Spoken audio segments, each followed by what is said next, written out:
Bismillahirrahmanirrahim. Assalamualaikum warahmatullahi wabarakatuh. Salam sejahtera bagi kita semua.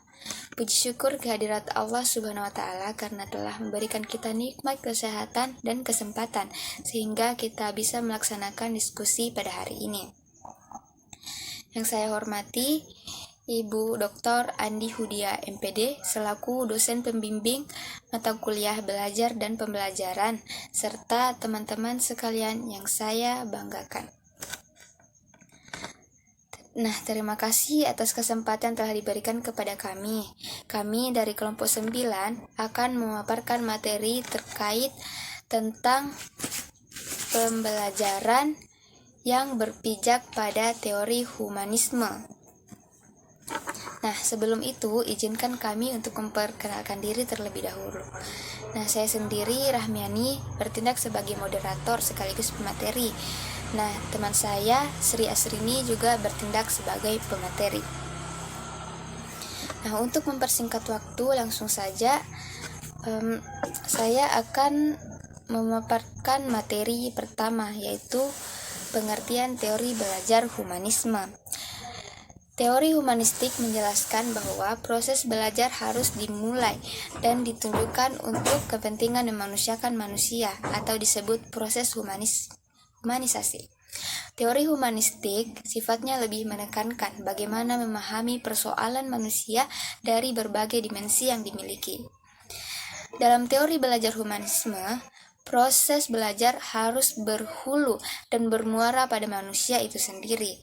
Meskipun teori ini sangat menekankan pentingnya isi dari proses belajar, dalam kenyataan teori ini lebih banyak berbicara tentang pendidikan dan proses belajar dalam bentuknya yang paling ideal. Nah, materi kedua yaitu tokoh-tokoh teori humanisme. Tokoh penting dalam teori belajar humanistik secara teoritik antara lain adalah Arthur Combs, Abraham Maslow, dan Carl Rogers. Nah, tokoh pertama yang akan saya jelaskan adalah Arthur Combs. Perasaan, persepsi, keyakinan, dan maksud merupakan perilaku batiniah yang menyebabkan seseorang berbeda-beda yang lain.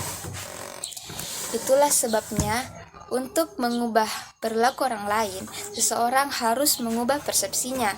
Sesungguhnya, para ahli psikologi humanisme melihat dua bagian belajar, yaitu yang pertama, pemerolehan informasi baru.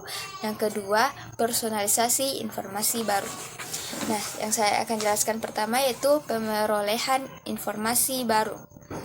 Peserta didik akan tertarik dan bersemangat untuk belajar jika apa yang dipelajari akan menjadi suatu informasi yang baru, yang bermakna dan bermanfaat bagi dirinya. Nah, yang kedua itu personalisasi informasi baru. Nah, informasi baru yang dipahami peserta didik itu bukan hasil transfer langsung dari seorang guru. Peserta didik sendirilah yang mencerna atau mengolah apa yang disampaikan oleh guru menjadi sesuai dan bermakna. Nah, tokoh yang kedua yaitu Abraham Maslow. Abraham Maslow adalah tokoh yang menonjol dalam psikologi humanisme. Karyanya di bidang pemenuhan kebutuhan berpengaruh sekali terhadap upaya memahami motivasi manusia. Nah, kebutuhan menurut Abraham Maslow ada 5, yaitu yang pertama kebutuhan jasmania dan dasar, itu seperti makan, minum, dan tidur. Nah, yang kedua itu kebutuhan akan rasa aman, seperti kebutuhan kesehatan, keamanan lingkungan, lapangan kerja, sumber daya, dan terhindar dari bencana. Nah, yang ketiga itu kebutuhan untuk dimiliki dan dicintai. Nah, manusia itu butuh cinta, persahabatan, dan keluarga, kebutuhan menjadi anggota kelompok, dan sebagainya.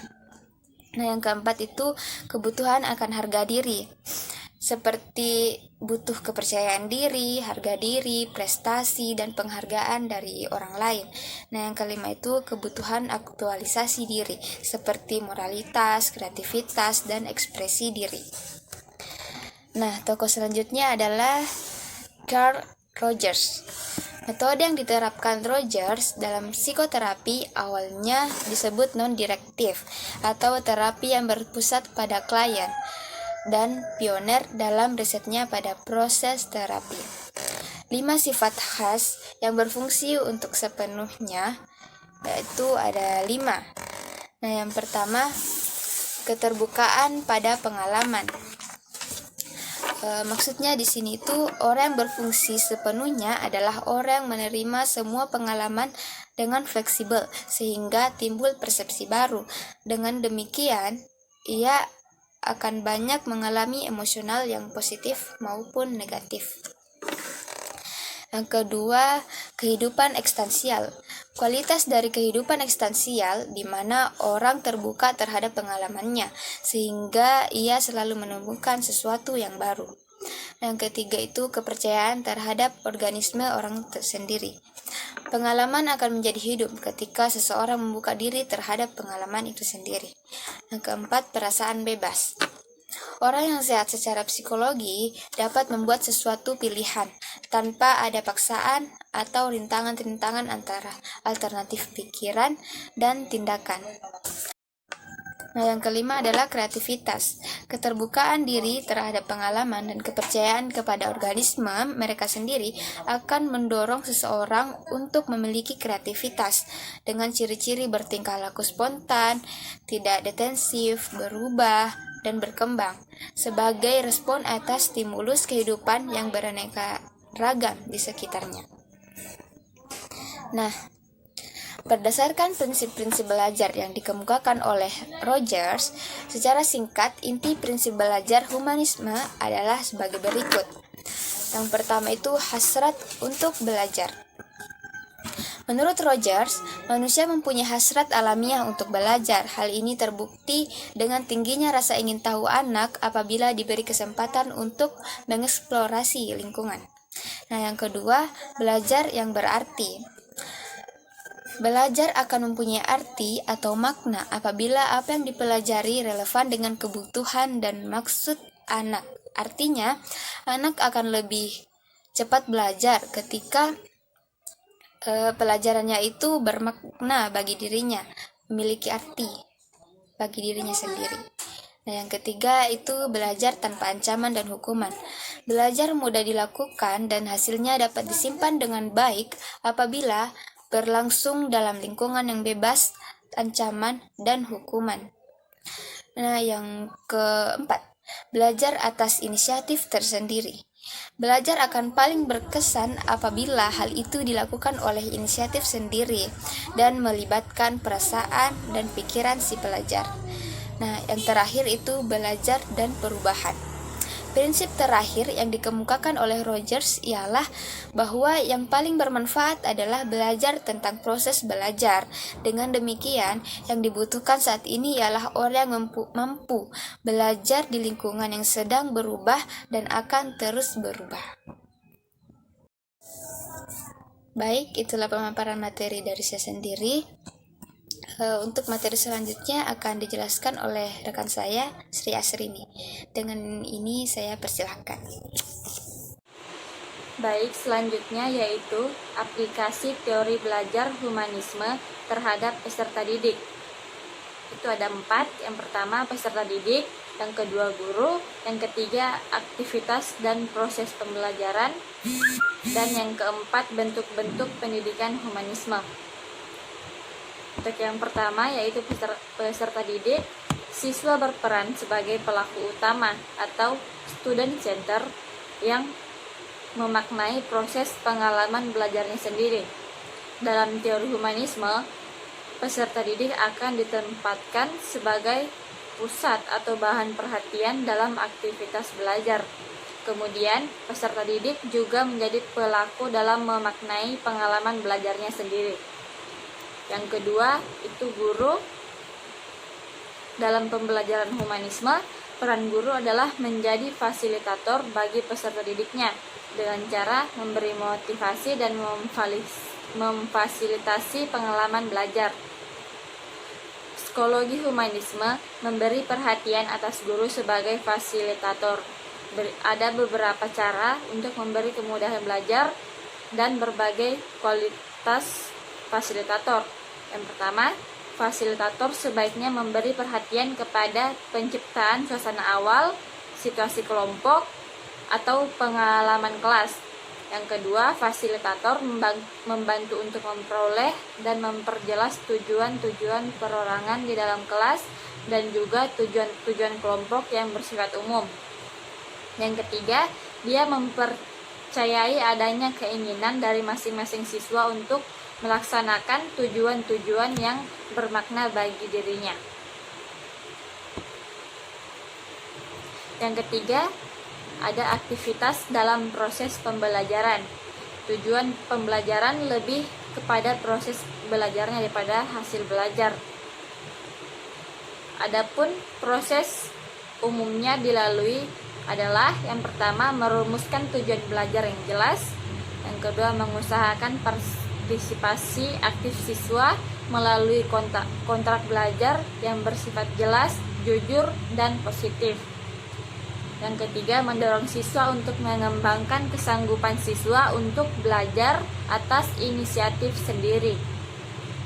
Yang keempat, mendorong siswa untuk peka, berpikir kritis, memaknai proses pembelajaran secara mandiri. Yang kelima, siswa didorong untuk bebas memukakan pendapat, memilih pilihan sendiri, melakukan apa yang diinginkan, dan menanggung resiko dari perilaku yang ditunjukkan, dan lain sebagainya.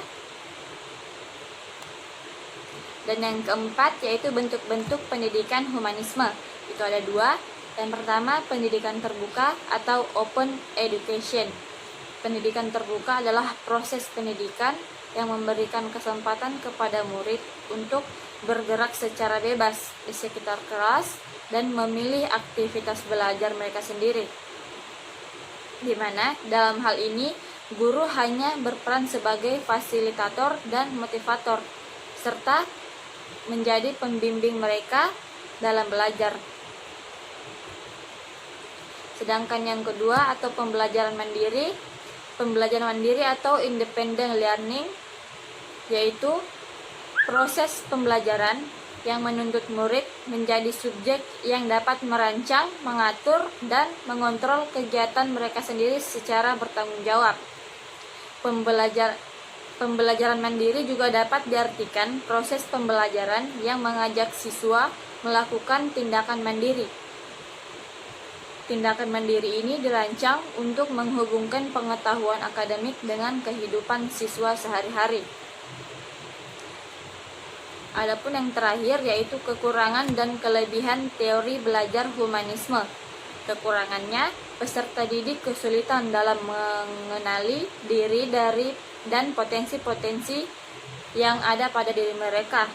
Sedangkan kelebihannya, dalam pembelajaran pada teori ini, siswa dituntut untuk berusaha agar lambat laun mampu mencapai aktualisasi diri dengan sebaik-baiknya.